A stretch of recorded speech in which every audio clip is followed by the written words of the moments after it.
Assalamualaikum warahmatullahi wabarakatuh. Perkenalkan, nama saya Sri Afriani Salasungguh NIM 1314 dari kelas 4B. Baiklah, saya akan memaparkan materi yang berjudul sasaran pembangunan administrasi. Langsung saja kita masuk ke pembahasan yang pertama, yaitu 1.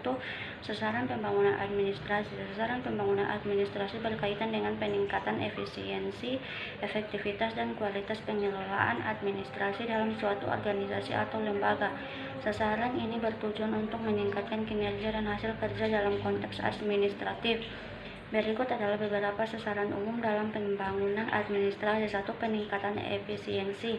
Sasaran ini melibatkan pengembangan sistem dan prosedur administratif yang lebih efisien. 2. Peningkatan efektivitas. Sasaran ini berkaitan dengan peningkatan kemampuan organisasi untuk mencapai tujuan-tujuan yang telah ditetapkan. 3. Peningkatan kualitas layanan. Sasaran ini berfokus pada peningkatan kualitas pelayanan yang diberikan oleh organisasi kepada pengguna atau pelanggan. 2. Pengembangan kelembagaan. Pengembangan kelembagaan berkaitan dengan upaya untuk memperkuat dan meningkatkan kapasitas serta kualitas suatu lembaga atau organisasi. Tujuannya adalah menciptakan lembaga yang efektif, efisien, transparan, akuntabel, dan responsif terhadap kebutuhan dan tuntutan lingkungan sekitarnya. Berikut adalah beberapa aspek pengembangan kelembagaan. 1. Perancangan dan struktur organisasi. Pengembangan kelembagaan dimulai dengan merancang struktur organisasi dan sesuai dan efektif. 2. Sumber daya manusia. Pengembangan kelembagaan juga melibatkan pengelolaan sumber daya manusia yang baik. 3. Kebijakan dan prosedur. Pengembangan kelembagaan melibatkan penyusunan kebijakan dan prosedur yang jelas dan terdokumentasi. 3. Manajemen sumber daya manusia.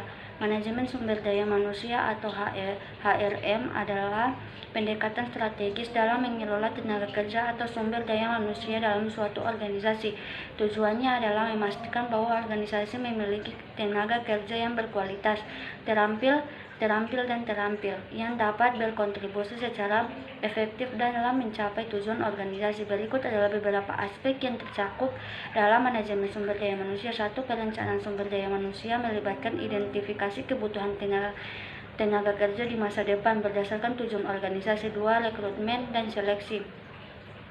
Proses rekrutmen melibatkan menarik calon karyawan yang berkualitas dan berpotensial melalui pengumuman pekerjaan, pencarian aktif, atau sumber lainnya. 3. Pelatihan dan pengembangan melibatkan memberikan pelatihan dan pengembangan karyawan untuk meningkatkan keterampilan, pengetahuan, dan kemampuan mereka. 4.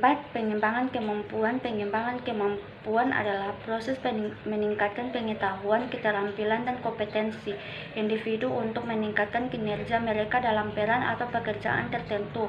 Tujuan dari pengembangan kemampuan adalah membantu individu mencapai potensi penuh mereka, meningkatkan kualitas kerja, dan mendukung pertumbuhan karir.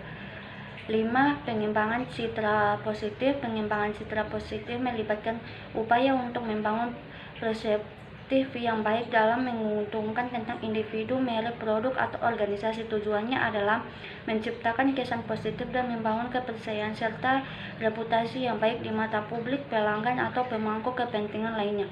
Baiklah, hanya itu yang bisa saya paparkan. Lebih dan kurangnya saya mohon maaf. Assalamualaikum warahmatullahi wabarakatuh.